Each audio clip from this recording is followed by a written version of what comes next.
बिहार चुनाव 2 चरणों में होने वाले हैं, जिसके नतीजे 14 नवंबर को सामने आ जाएंगे और मालूम चल जाएगा कि बिहार की सत्ता पर आखिर कौन काबिज हुआ है, बिहार की जनता ने किसे बहुमत के साथ सत्ता में पहुंचाया है।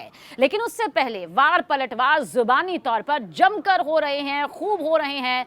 बिहार चुनाव से पहले एनडीए और महागठबंधन के जो नेता हैं, जनप्रतिनिधि हैं, एक दूसरे पर जमकर जुबानी लाठियां भांज रहे हैं। जी हां, एनडीए और महागठबंधन का कोई नेता एक बयान देता है तो उसके विरोधी पार्टी के जो नेता हैं उस पर फौरन पलटवार कर देते हैं। अब उप मुख्यमंत्री सम्राट चौधरी के जरिए खेसारी लाल यादव को जो नचनिया कहा गया, इस शब्द की खबरों पर रोहिणी आचार्य ने कुछ इस तरह से पलटवार किया और पलटवार भी ऐसा कि शब्दों की सारी मर्यादा लांघ दी गई। इतना कुछ कह दिया गया जिसे कह पाना भी फिलहाल यहाँ पर मुमकिन नहीं है। लेकिन रोहिणी आचार्य ने कहा कि हाँ, वो दूसरों को नचनिया कहेंगे क्योंकि उनके पास है ही कौन। मनोज तिवारी, रवि किशन, निरहुआ, पवन सिंह, हेमा मालिनी, कंगना रनौत सभी नचनिया हैं और वो दूसरों को नचनिया कहते हैं। लेकिन उनकी अपनी पार्टी एनडीए में भीड़ इकट्ठा करने के लिए नचनिया लेकर वो घूम रही हैं। अब ये जो शब्द है नचनिया, उस पर वार पलटवार ही नहीं हो रहा बल्कि शब्दों की सारी मर्यादा जो है वो लांघी जा रही है। आगे बढ़ते हैं। क्या उन नचनिया को कोई शर्म नहीं आती? ये भी रोहिणी आचार्य के जरिए कहा गया, पूछा गया। उनके चेहरों का इस्तेमाल भीड़ इकट्ठा करने के लिए किया जा रहा है। क्या वो नचनिया है? वो कलाकार हैं, उन्होंने भी भारत के लिए योगदान दिया है। अब देखिए, रोहिणी आचार्य ने कहा कि हमारे सभी कलाकारों और अभिनेताओं ने योगदान दिया है।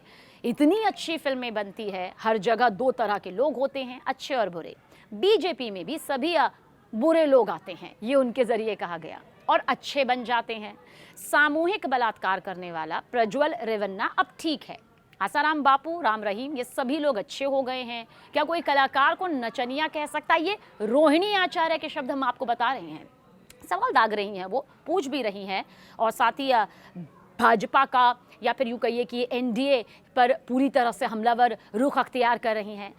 क्या कहती हैं? और ये यही भाषा वो इस्तेमाल करते हैं भीड़ इकट्ठा करने के लिए, उसी नचनिया का इस्तेमाल कर रहे हैं क्योंकि कोई भी उनके चुनावी भाषण को सुनने नहीं आ रहा है। वैसे आपको बता दें कि इसी तरह के एक बयान को लेकर राहुल गांधी पर बिहार बीजेपी ने केस दर्ज कराया है। राहुल गांधी के खिलाफ सीजेएम मुजफ्फरपुर की कोर्ट में राहुल गांधी के खिलाफ ये केस दर्ज कर लिया गया है।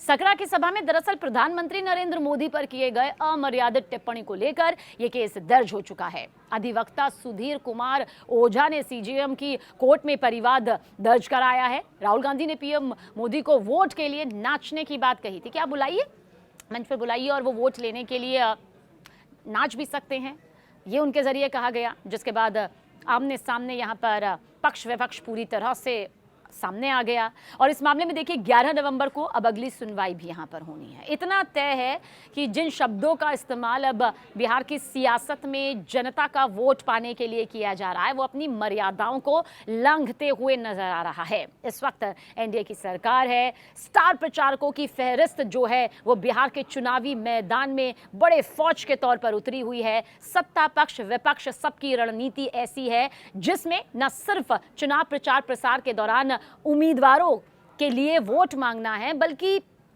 किस तरह से सत्ता में वापसी की जा सकती है। महागठबंधन सत्ता में वापसी का सूखा यहां पर खत्म करना चाहेगा। एनडीए दोबारा से सत्ता में काबिज होना चाहती है, साफ कर चुकी है कि सीएम नीतीश कुमार के नेतृत्व में एनडीए जो है वो अपना चुनाव लड़ रही है। मुद्दे अलग अलग हो सकते हैं लेकिन शब्दों की मर्यादा यहाँ पर जिस तरह से रोहिणी आचार्य के जरिए अब सामने आई है, उसे हमने सिर्फ उतना बताया जितना शायद सुना जा सकता है, वरना अगर आप उन्हें सुनेंगे तो वो मर्यादाएं कुछ लांघती हुई यहाँ पर जरूर नजर आई हैं। बहरहाल जनता है, जनता जनार्दन है, वो सब देख रही है, वो जानती है कि कौन उन असल मुद्दों को उठा रहा है और कौन उन मुद्दों की आड़ में खुद को छिपाने की कोशिश कर रहा है।